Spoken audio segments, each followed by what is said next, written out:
what if a bunch of Christians in this community left their buildings, left their schools and their churches, just for a brief period of time and got together? What would that look like? And the idea at that time was to worship. The idea was for a worship service. And so that's what happened for a couple of years.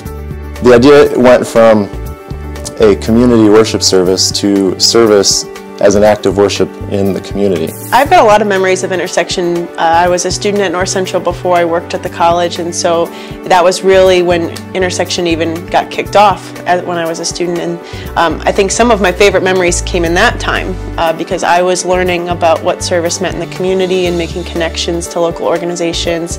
None of our jobs require a particular amount of training or expertise, and if they do, we have people relegated to those specific sites.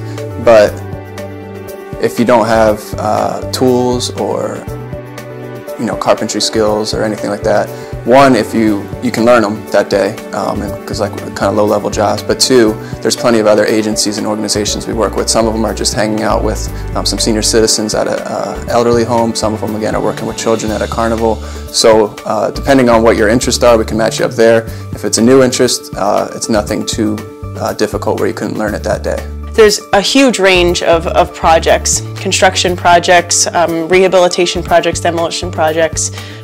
We're hosting a new website this intersection that'll be hosted on Eventbrite, and the website will be intersectionregistration.eventbrite.com.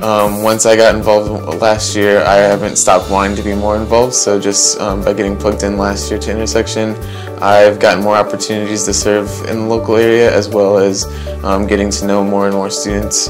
We live in a day and age where serving and volunteerism is a little bit of a trend, but for the Christian there's a unique and particular mandate to actively serve and love in their community. I think for me the greatest impact is just being able to develop relationships with people and to be able to have those conversations where they begin to open up and to share with you about their lives, and you have the chance to to share Christ with them, and not just sharing specifically the gospel, but to share the love of Christ, the care of Christ, to encourage them. In 2 Corinthians chapter 5, we're told that Christians have been given the ministry of reconciliation, and ultimately what that means is that we're called to live out and proclaim the gospel within our societies and within the communities that we live. This entails rectifying injustice, this entails reaching out to the oppressed, this entails serving the marginalized. Ultimately what we're doing is we are creating a society and world and environment ultimately the way that God created it to be, the way that God intended it to be.